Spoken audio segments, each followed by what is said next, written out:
both first PU, second PU, and it is very important for CET examination as well as NEET examination. For NIOS also it is very important chapter, morphology of angiosperms. So doing both the theory and practicals in this chapter. Now I am doing both practicals as well as theory also.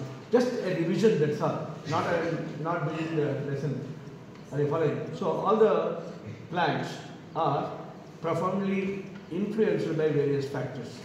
The anatomy and morphology of the plants are affected by environment.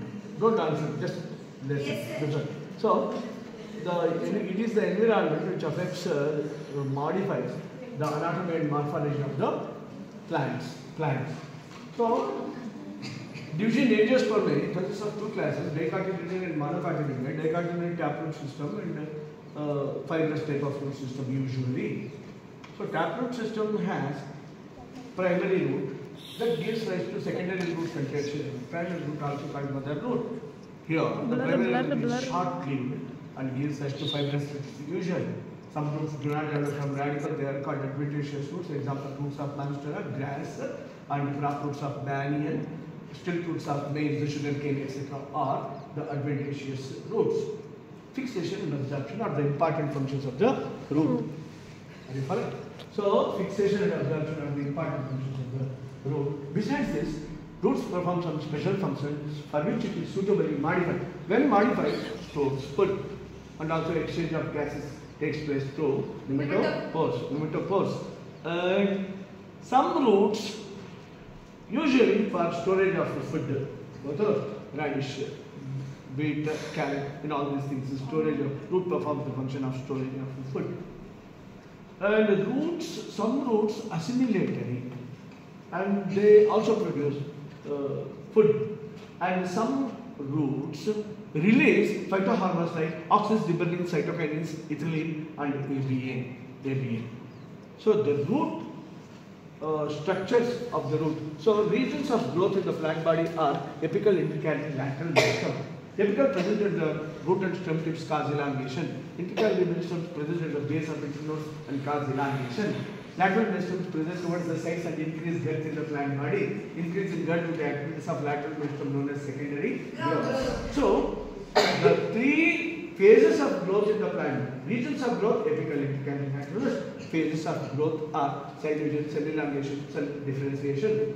So cell division can be compared with the meristematic region. In the meristematic region, cells are closely packed without leaving intercellular spaces. They continuously undergo divisions because of the thin cell wall composed of cellulose, and there is no evacuation. So they have dense protoplasm and the large nucleus, and the cells are integrated with plasmodesmata. So these are all the features of the cells present in the meristematic region. In the meristematic region, the root is protected by the root cap. Proximal to the meristematic region. So this meristematic region can be compared with cell division. So next to this, there is a region of elongation. Region of elongation can be compared with the cell elongation, where the cells attain elongation or plasticity. Here, the modifications, that is, the thick cell wall appears and vacuoles also appear in this region. So proximal to this, there is region of maturation, can be compared with the cell differentiation, where the cells differentiate into the different structures to perform specific functions. And here, in this region, modifications of protoplasm and cell wall deposition takes place in this region, that is called region of maturation. Region of maturation gives rise to secondary roots, tertiary roots. This is about the root. And then, next to this is the stem offers the support.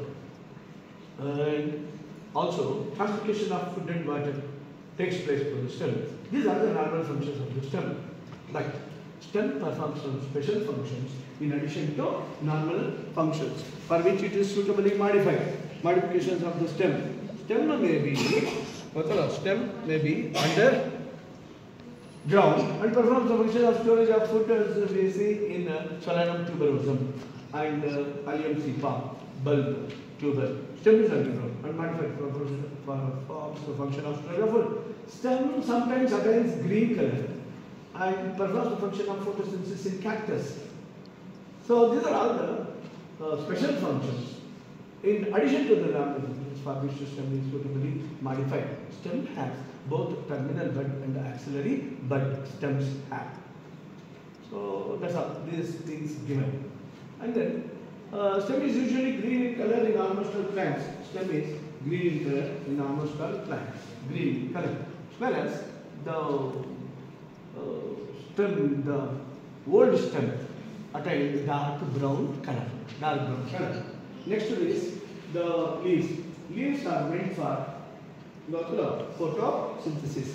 Leaves are meant for photosynthesis. And then photosynthesis. And these leaves arranged in acropetal succession. End at the top, old at the base. Acropetal succession. There are two types of leaves, simple leaves and compound leaves. So, compound leaves here the compound leaves. So, here you can see the compound leaf. And this is the member of Papilionaceae member called Indigofera. And this is pinnately compound leaf. Pinnately compound leaf with pulvinous leaf base. Pulvinous leaf base. So, in pinnately compound leaf, the leaflets arise from same common rachis at different points. Whereas in palmately compound leaves, leaflets arise from the same common point. So the next to this is arrangement of leaves called phyllotaxy. There are two types of phyllotaxy, three types of phyllotaxy: alternate phyllotaxy, opposite phyllotaxy. This is alternate phyllotaxy. One leaf, simple leaf, alternate phyllotaxy. And here you can see the alternate. These also alternate phyllotaxy. And we can see the opposite phyllotaxy here in Calotropis.